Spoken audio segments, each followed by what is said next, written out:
설치해둔 폭약이 일제히 터지더니 건물 앞부분이 와르르 무너져 내립니다. 지난 7월 영국이 핵융합 발전소 부지를 만들기 위해 석탄 화력 발전소를 폐기하는 모습입니다. 핵융합 발전은 수소의 종류인 중수소와 삼중수소를 1억 도의 초고온에서 융합해 막대한 에너지를 발생시키는 기술입니다. 태양에서 일어나는 일이라 인공 태양 기술이라고도 불리는데 아직 상용화까지 성공하진 못했습니다. 영국은 핵융합 상용화를 앞당기겠다며 2040년까지 독자적인 발전소를 구축하겠다고 밝힌 바 있는데 여기에 지난해부터 한국 연구팀이 참여하고 있습니다. 핵융합 발전에는 강한 자기장을 만드는 고온 초전도 케이블이 필수적인데 한국 연구팀도 이 케이블을 개발 중입니다. 초전도 소재를 조합해 만든 3.6m 길이의 이 케이블을 스위스 로잔 연방공대로 보내 지난 7월 시험 성능 평가를 수행했는데 세계 최고 성능을 지닌 초전도 케이블로 평가됐습니다. 강한 벼락 수준인 91kA의 전류가 흘렀고 케이블 1m당 코끼리 20마리 무게인 100톤의 힘을 견뎌내는 데도 성공했습니다. 1,300회 넘는 반복 실험에도 성능 저하가 없었습니다. 아직까지 그 정도 수준에 도달한 적이 없었고 10.8 테슬라 하에서 91kA에 도달했던 것 자체만으로도 아직 전례가 없는 수치입니다. 지난해 18억 규모로 공동연구 1단계에 착수했던 연구팀은 오늘 영국과 66억 원 규모의 2단계 기술 개발 협약 체결을 완료했습니다. 다음 목표는 케이블 길이를 20m 이상으로 늘리는 겁니다. 20m 케이블을 만든 다음 사각형 틀 형태로 연결하면 핵융합에 필수적인 초전도 자석이 만들어집니다. 자석 쪽의 연구 파트너도 지금 찾고 있고 저희들이 그런 논의를 벌써 시작을 했거든요. 지금까지는 케이블을 연구를 했다면 그 다음에는 이제 자석으로 넘어가서 초전도 케이블을 길게 만드는 장선화에 성공하면 핵융합뿐만 아니라 데이터 센터 케이블로도 활용이 가능할 것으로 기대됩니다. SBS 정구희입니다. 국내 연구팀이 소금쟁이를 닮은 초소형 로봇을 개발했습니다. 소금쟁이가 물 위에서 어떻게 자유자재로 움직일 수 있는 건지 그 비밀이 드디어 풀렸습니다. 정구희 기자가 보도합니다. 다리가 6개 달린 소금쟁이 로봇이 물 위에 떠서 앞으로 나아갑니다. 다리 길이를 합쳐 10cm 정도 크기지만 무게는 고작 0.23g밖에 되지 않습니다. 가볍게 만들면 떠있긴 쉬워도 다리가 가늘고 약해 힘차게 움직이기 어렵습니다. 연구팀은 소금쟁이의 한 종류인 부채다리 소금쟁이를 집중 관찰해 힌트를 얻었습니다. 소금쟁이 로봇의 다리를 물에 넣으면 즉시 21개의 인공털이 부채꼴 형태로 펼쳐집니다. 펼쳐지는 시간은 단 0.01초. 로봇은 이 부채꼴 털을 노처럼 활용해 빠른 추진력을 얻습니다.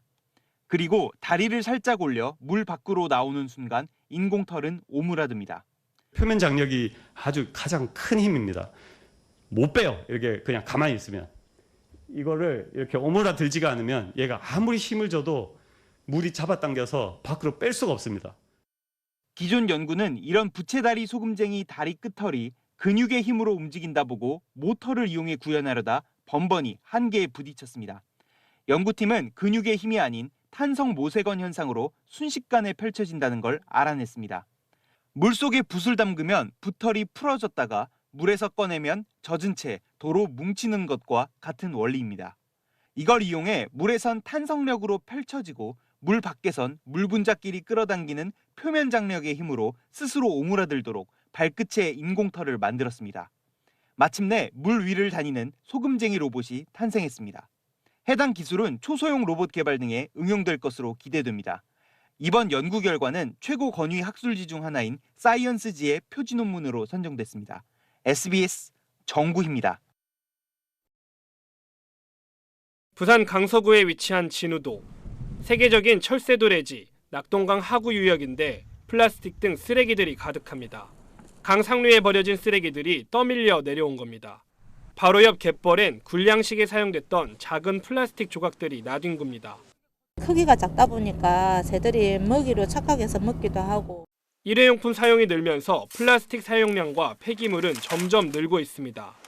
광학 선별기로 투명 페트병을 분류하고 열분해 기술로 각종 원료로 재활용하는 기술도 발전하고 있지만 플라스틱 쓰레기 늘어나는 속도가 훨씬 빠릅니다. 국내 연구진이 이런 골칫거리, 폐플라스틱을 에너지원인 수소로 만드는 기술을 개발했습니다. 먼저 페트병을 잘게 가루로 만든 뒤 염기성 용액으로 녹입니다. 이후 연구진이 개발한 촉매를 넣고 빛을 쏘아주면 수소가 발생합니다. 수소 생산 기술이 처음은 아닙니다.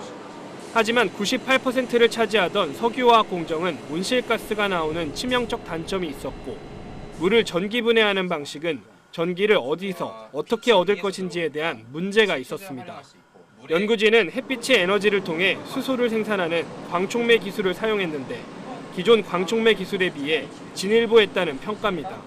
생산성을 높이기 위해서 가장 중요한 게 단원자 촉매 사이즈를 최소화하는 기술이 중요한데 그런 촉매를 활용을 하고 고분자 화합물인 하이드로겔을 이용해 촉매를 안정화시켜 더 오래 사용할 수 있는 데다 햇빛을 더 잘 받을 수 있게 플라스틱 용액의 수면에서 반응시켜 효율성도 높였습니다. 기존의 촉매에 들어가던 백금 원료를 30분의 1 수준으로 쓰면서도 같은 효율을 낼 수 있어 경제성도 만족시켰습니다. 촉매를 정말 대량으로 생산해야 됩니다. 고분자 네트워크 시스템을 이렇게 또 대량으로 우리가 만들 수가 있어야 되겠죠. 연구진은 수소의 대량 생산이 가능하도록 햇빛에 더 효율적으로 반응하는 물질을 개발하는 연구를 이어갈 계획입니다. SBS 서동균입니다.